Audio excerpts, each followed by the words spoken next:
og velkommen til min bogvlog. Det er min første vlog, så I må meget undskylde, hvis den er lidt kluntet. Men jeg prøver mig frem, og jeg håber, at I kan lide, hvad jeg laver. I dag vil jeg anbefale bogen Maze Runner, Labyrinten. Og det er den første bog i en serie, der er skrevet af James Dashner.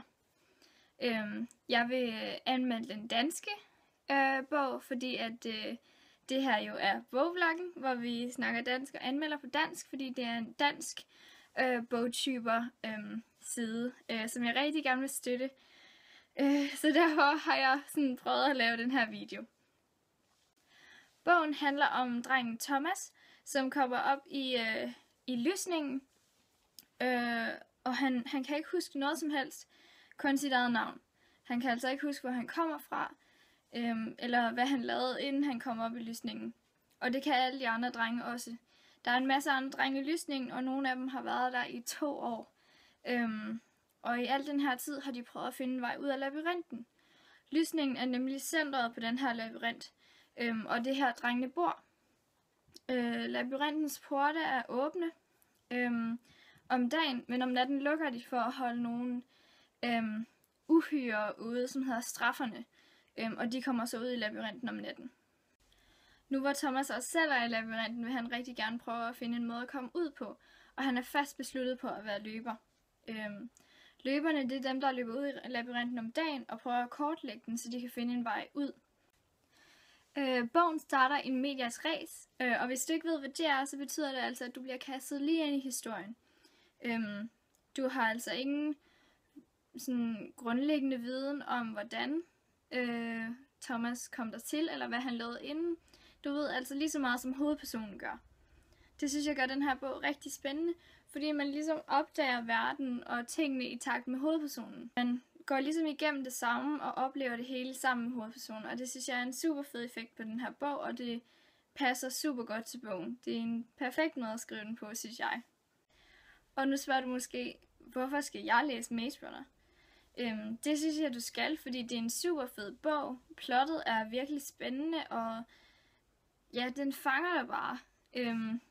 Jeg læste den på ikke særlig lang tid, fordi jeg blev bare revet med af siderne. Jeg kunne slet ikke stoppe med at læse den igen. Og det er også fordi, at der hele tiden sker noget i Maze Runner. Det er ikke en langsom bog, og det holder dig virkelig i gang med at læse. Jeg er super glad for, at jeg begyndte at læse den her bog. Jeg var gået lidt i stå med at læse, fordi jeg går på gymnasiet, og det er selvfølgelig rigtig hårdt, og jeg havde en masse andre ting at se til. Og så var jeg gået lidt i stå med andre bøger, og der synes jeg, at Maze Runner var super god til at få mig i gang med at læse igen, fordi der sker simpelthen hele tiden noget, og du kan slet ikke slippe siderne. Så den er super nem at komme igennem, selvom den måske er lidt tyk. Men er der ikke også en film, der hedder Maze Runner? Jo, det er der. Og jeg må indrømme, at jeg faktisk så filmen, før jeg læste bogen. Jeg var super fascineret af plottet, og ville rigtig gerne se den her film, så det gjorde jeg. Og jeg kan sige, at filmen den skuffer overhovedet ikke. Jeg synes, filmen var fantastisk. Og de har selvfølgelig lavet noget om i forhold til bogen, men jeg kan godt forstå, hvorfor de har lavet tingene om. Maze Runner, bogen, der er jo nogle lidt kraftige scener i den, og det er i hvert fald ikke en børnebog. Så jeg kan godt forstå, hvorfor de ikke tog nogle af de her scener med i filmen og lavede lidt om på den. Men alt i alt synes jeg, at både filmen og bogen er super fede, og jeg vil helt klart anbefale begge ting. Både med filmen og med bogen kan jeg slet ikke vente på, at toeren kommer.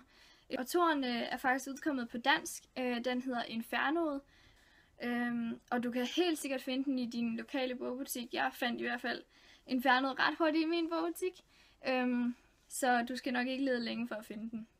Det var så alt, jeg havde at sige om Maze Runner. Jeg håber virkelig, at du samler den op og læser den. For jeg synes ikke, at det er noget, man burde gå glip af. Det er en fantastisk bog, og fantastisk læsning. Jeg var virkelig suget ind i den og slugt af den. Så jeg vil helt klart anbefale den til dig. Og så håber jeg, at du kunne lide min lille vlog. Det er som sagt min første vlog, og jeg har aldrig nogensinde prøvet det før. Så jeg håber, at du kunne lide min vlog, og at du forhåbentlig vil se mere, for jeg kunne godt finde på at lave flere. Men ja, og jeg håber, at vi ses igen.